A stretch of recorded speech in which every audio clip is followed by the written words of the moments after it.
I own her, but she is open for other. Okay.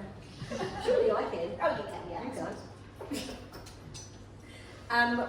In a financial year, this is the time where you go, oh yeah, I think I spent some money on a thing, where is my receipt? And you probably do wish you had something I prepared earlier, especially if you're doing it yourself. But I think that Nicky brings all the money stuff to life, and I've got all my notes from last time that you came to talk, which was really insightful about what your business can do for you and what you can claim back and what you have to do at this time of year. So not wasting any more time, over to you, Nicky. Very good. Alright, so I will preempt this with I'm an accountant, not a techie. Yay! Okay, cool. Alright, so my name is Nicky, I'm from Monroe Bench, Chartered Accountants. We are not your stereotypical accountants. So behind every accountant there's a personality, there's a person, and your accountant will be somebody that resonates with you, because if you don't have an accountant you can work with, you're not going to get the best out of them or out of your business, or potentially the best results for your business. So, these are the boys. They're not allowed to come, but Shane would come in a frock if he could. And Monroe Bench, through many different names and stuff, has been around almost 100 years. So, we still have a client, and we can see in their minute book them appointing us as auditors back in 1926. So, and then there's me and there's Alison, who unfortunately had man flu, gave it to the teenage daughter, and now has teenage flu, which apparently is much worse than So she was meant to come with me today. So that's us. We have car parks around the building, so you can come and see us. You can get a park. You don't have to fight with parking. And it's easy parking. Oh, nice. So yeah, it's quite easy. That's what we do. You get it wrong, it's a headache. Right. This is what I said. If you don't like your accountant, or you're scared of them, or lots of clients don't feel comfortable talking to their accountants. They go in the room, they're talked at. It's a conversation. And to be fair, nothing in life is certain except birth, death, and taxes. And this is what we do.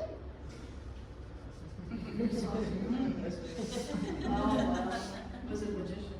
Yeah, so we quite frequently get asked, we'll go through people's books and we'll say, what did you spend that $500 on last year? And they go, I don't know. And I was like, well, if you don't know, how do I know? Mind readers. Huh? Mind readers, aren't We do. This is us in March. We thrive on chocolate and coffee in March. So we are in March, we are just wool gigs. March is, so all accountants will have those clients, those customers, and I apologise if you fall into this category, is the ones that have been ignoring the paperwork until about Christmas time, and then they suddenly have the oh heck moment, and they give it to us in February. We have to file it with the IRD by the 31st of March, so we get like a month to do that in. So they're those clients, so those keep us busy, and then we have our other clients that is the reason I'm here today, is to get you into this mindset, is that they go, oh, it's March, I need to start thinking about next year. So we are both being proactive and reactive in March.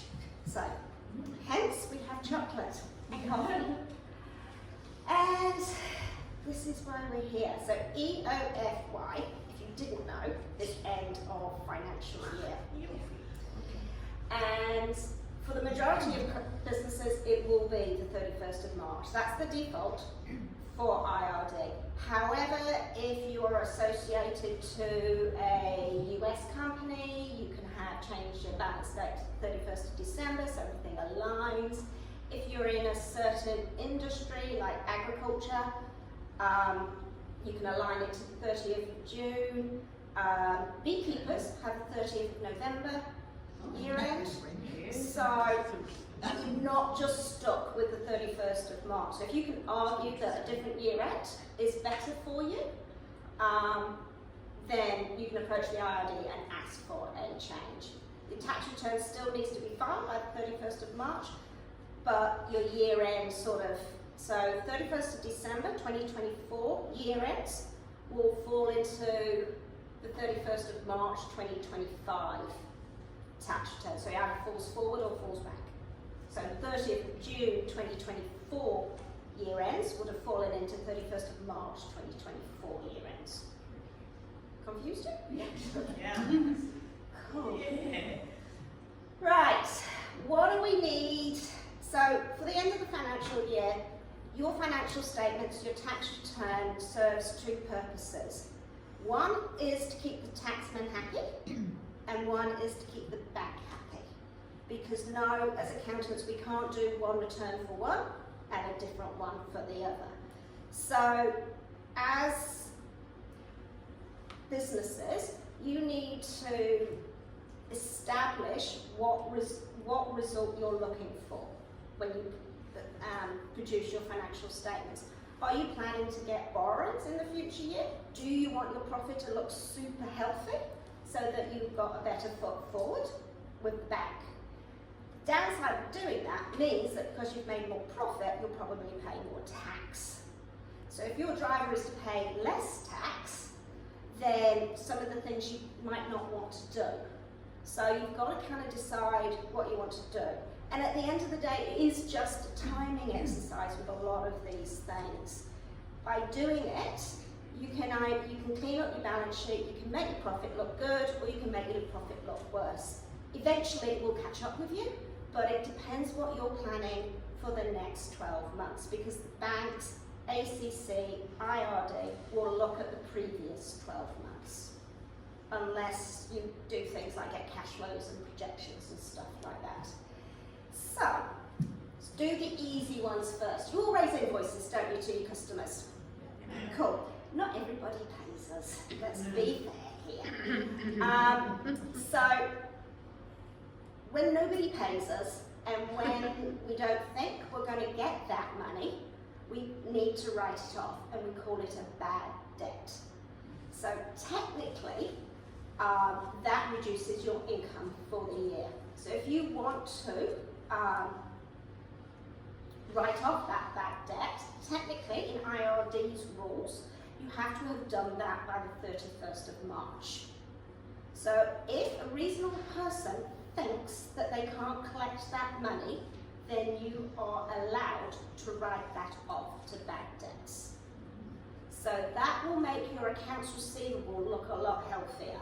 So if you've got a big number in your 90 days plus column, that's probably a bad debt. And if you've been banging your head against a brick wall, write it off now, move on, live and learn. And also the other thing that you can do is not let it fall into a bad debt in the first place. Hound them. Lots of the accounting software was zero-centric practice, so 90% of our clients are on zero. They have automated reminders every 7 days. You can annoy your customers by sending them a reminder. They will get pissed off, they will pay you. So write off the bad debts, send the reminders, and don't become a bad debt yourself. Pay your suppliers. We all know it's tough out there. No, you are a business's favourite customer if you pay on time or before. Fixed assets. Now, fixed assets are big dollar items, something that will last a long period of time. If you're thinking of making a big purchase, round about now, buy it in March, not in April. Because if you buy it in March, you get a depreciation claim for that month. So that will reduce your profit. If you want to increase your profit, buy it in April, because then you won't have that depreciation claim. Fine, your accountant will love you if you have an invoice for every big ticket item, which is $1,000 or more. And we will show you how to save those invoices up to somewhere later. Me, let you know. In your financial statements, your accountant will have given you, normally on the last page, is this very small schedule with lots of lines on it that says you bought a car, there's a laptop, there's an iPhone 6, there's an iPhone 12, there's an iPhone 14. Go through that and identify what you no longer have. Okay? Doesn't count if it's just not used, it's if you no longer have it, so that we can write it off. Because there's no point in having 3 iPhones on your fixed asset schedule if there's only one of you. Hopefully your accountant would have asked you beforehand, but it doesn't always. So again, that brings your profit down.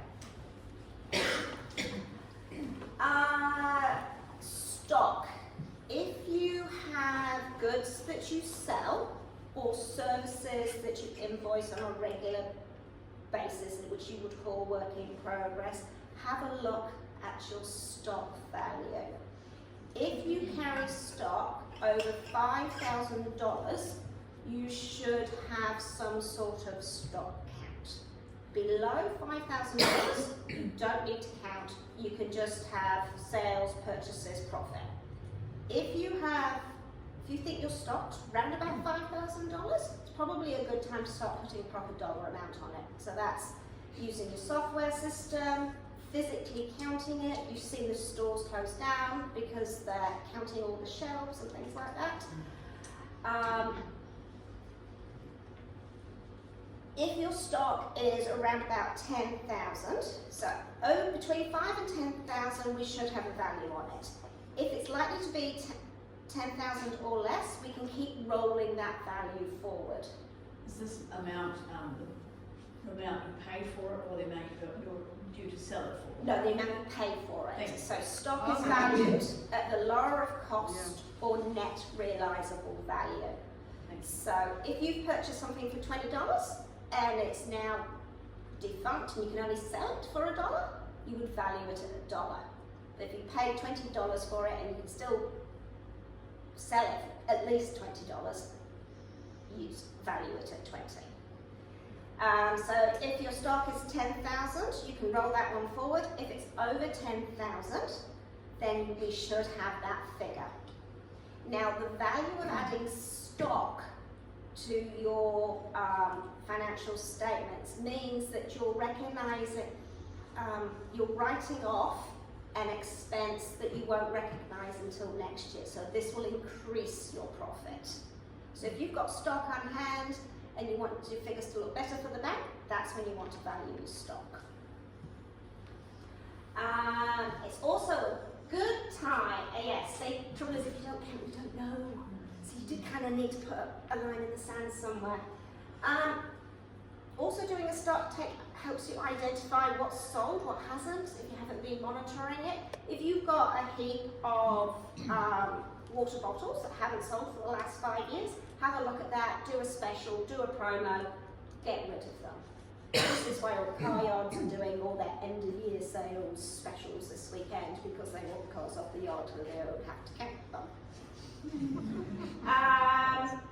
And then look at what's, so like retired products that don't sell well, buy new products, or look at ones that have sold really well to change what you're selling. If you sell on time and costs basis, like work in progress, you can value your work in progress of what you think you can realistically invoice it for at a later date. As accountants, we value our work in progress because we're not good at invoicing. Home office. Right. Majority of you will work at home, probably, at some way, stage or form. So if you've got an office and you do admin at home, then you can claim a proportion of your expenses at home. So that's like rates, rent, mortgage interest, obviously the two double the line. If you've got rent, you won't have mortgage interest. Not mortgage repayments, but the interest portion. The insurance, rates, rent, interest, insurance, repairs and maintenance, telephone, internet, That's it. Power. Power. Oh, I wrote it up there. There you go. And power, gas, electricity. Body corporate levies, all that kind of jazz. So if your house is 100 square metres and the room that you use is 10 square metres, you'd claim 10% of all those expenses. However, sometimes life is too short, and if you know that your room is 10 square metres, you can do 10 times 53.10. And then you can, and if you do both, you can then take the figure that gives you the best result. Okay? Then you can also add on rent or mortgage interest. Quick question about house maintenance. Is there anything you can't claim? Like, well, for example, I've just recently had some of my house painted and had some plumbing stuff done. You could probably ask. That would be repairs, because painting is replacing paint. Yeah. You had a blue house before, you've got a blue house now. Yeah. It's the same thing, it's repairs. You can probably ask to claim some Okay. of that. Now, if you put something particular in the home office, like you put a heat pump into the home office, you can claim 100% of that. So if it's to the house generally, it's a percentage. If it's in the room you're physically using, it's 100%. So you have to distinguish. What if you don't have a designated space? Because I work off of my dining room table. Then just sort of measure the area and sort of say, well, I need this area is here, this is where I store all my shit, this is where I do it here, that's roughly this size area. But it's not fully designated because Doesn't matter. okay. You don't need a separate room. Working off the dining room, storing stuff in the garage, that's all home office. Mitch? Yes. This figure here, is it 90? Yes, Does yes. it change? Yeah, this changes annually. The 2025 one hasn't come out. Normally goes up $1 or $2 a So year. like, yeah, minor direct kind of thing. Yeah. So it goes up $1 or $2 a year. So this is for the 31st of March 2024 figure. The 31st of March 2025 figure hasn't yet been released. Entertainment. We all like our coffees. Okay.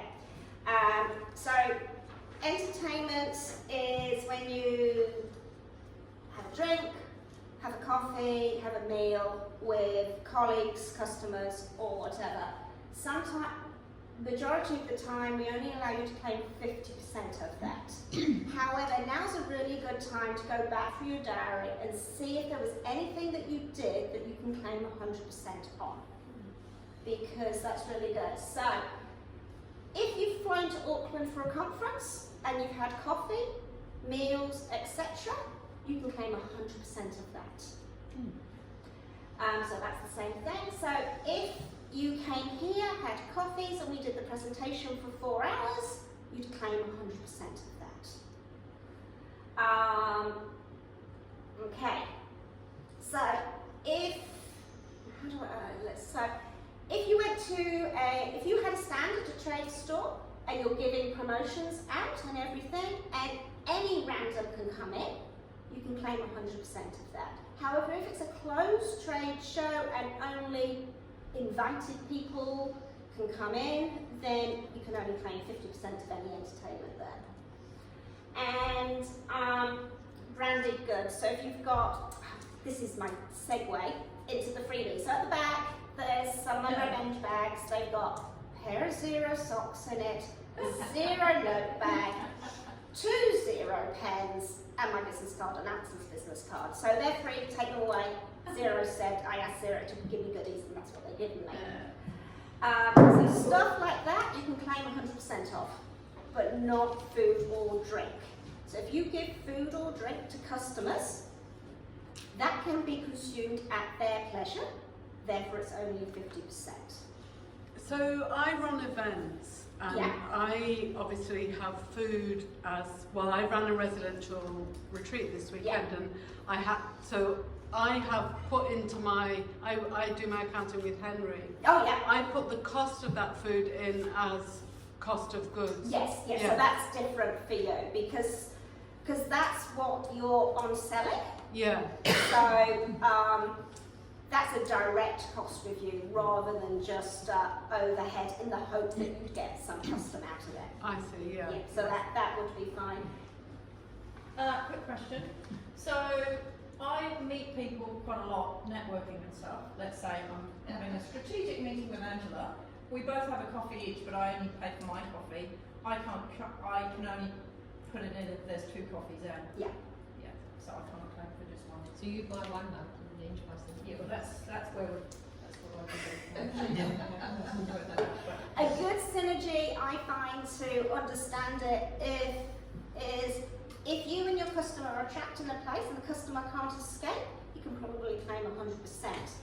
If you can come and go, Lock the door. if you can come and go, and the customer can come and go, you can probably only claim 50%. That's right. Another question. Just on the entertainment, if you were going to like a meeting or a discussion or a seminar based on your industry, and you meet other people, say using bookkeepers or accountants just for that sake, can you claim what 50% of that? You've gone to a lunch with people that are all the same profession as you, and it's If you're in the seminar, yeah. probably 100%, but if you go off site, it's probably only 50%. Because you can run away if you go off site. Motor vehicles, wheel drive. You need to keep a logbook to make, if you want to claim anything more than 25% of your running costs. Now a logbook only needs to be kept for 3 months. There's apps out there, but if you want to claim more than 25% of your vehicle costs in your business, you need a logbook. If you think 25% is good, then just don't bother keeping a logbook. If you don't keep a logbook, you also need to keep a logbook for this bit here, for the $1 per kilometre up to 14,000. So if we don't know how far you've travelled, we can't claim any expenses. Has to be the logbook, what we call the kilometres that are predominantly for business. So if you're going to a business meeting and you drop the kids off at school on the way, that's a business trip. If you pick the kids up from school and clear the PO box on the way home, does anybody still have PO boxes? If you do that, then the predominant purpose was picking the kids up from school. So you need to see the difference between the two. So if you want to claim the mileage, make sure your predominant purpose of the trip is for business. So just slide the business in there somewhere. If no logbook is kept, any claim is restricted to 25%, but you still need to know how far you've been, don't you? Yeah, so it's an either-or kind of option. Okay, but you So, need to keep a yes. track of how many kilometres you do. Yeah. So if you put all your petrol, all your servicing, anything to do with your car, the tyres, the engine rebuild and everything, claim it through the business, and you don't have a logbook, then we can only claim 25% of that. If you don't put everything through your business, and you know you've done 109 kilometres this year, then we'll just say 109 times $1.04. It's an either-or situation. Again, it's like the Home Office, one will give you a better result than the other depending on what you want to achieve.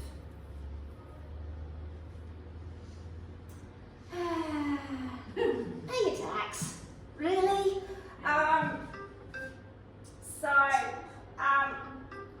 Your final GST return is payable on the 7th of May because we have Easter, we get slightly longer. 7th of May is also your final provisional tax basis. So if you've got your numbers all squared up, your accountant should be able to help you get that provisional tax payment correct, rather than pay too much or too little and then have issues with the IRD. Get all your PAYE up to date and check your exposure to FBT, which is fringe benefit tax. That would be if you've got employees. Does anybody have employees? Nope. We'll go over that one then, because it's horrible. Is it a contractor considered? No. So it's so fringe benefit tax is when you provide perks to your employees, like Southern Cross or being able to take a vehicle home overnight. Sorry? Yeah. Being able to take a vehicle home overnight, my daughter was Yeah. So if something is available for private use, it's a similar thing with the entertainment. If you get personal pleasure from it, then they'll attract FBT on it. Dividends. Now, this might be a little bit harder to explain. So, if you have a limited company and you're in business and you make a profit and you keep some of that profit within the company and get it taxed at 28%, aka you don't get it paid out to you, it's taxed in your personal name, you will have built up a slush fund on the balance sheet called equity. So if that's a positive number, you will have retained earnings that can be paid out by the company to you in addition to your salary. They're called dividends. It's not just the big companies that can pay it out. Anybody with a limited company with retained earnings can pay it out, dividends. The best time, if you want to clear that equity out, the main reasons to do that would be to take advantage of changing tax rates. So like in trusts, changing to 39% last year, we had a big push on companies clearing out their retained earnings so they would only be taxed at 33 as opposed to the new 39%. So if you've not had such a good year and your income's down and you've got retained earnings, now's a good time to look to pay out those dividends so that you can take advantage of the marginal tax rates. Okay? Have a conversation with your accountant basically. But have a look, I'll try and show you a balance sheet later so you know where to look. But they will already have some tax paid on it because it's been taxed in the company. Does that all make sense? Okay? You have to do a little wash-up payment, but you need to get your ducks in a row for dividends prior to the 31st of March if this applies to you. Oh, yeah. Alison won't, I will show you. If you have software and you understand the reports and you know what reports to review, look at them now so that you know whether you want to claim that home office, whether you want to try and do that logbook, whether you want to keep that stock. Because the more expenses you put through, the lower your profit will be, the less tax you pay. If you want your profit to look high, count your stock. Don't put some of those expenses through so that it looks better for the bank. So this is the time when you go, ooh, what does that report look like? Have I made any money? And finally, look after yourself. It's been a tough year. March is bad. I know we all said survive to 25 and stuff. In our world, 25 doesn't happen until the week after next. Look after yourself, check in with your people, work with your colleagues, keep up the networking. Everybody is in a similar situation to you. You're not alone. So reach out, ask for help. If you don't understand how to do something, there's always something out there that will help. If you don't ask, you don't get. And say, okay, that's the last 12 months. What do I want to do next year? What do I want to achieve? How do I get there?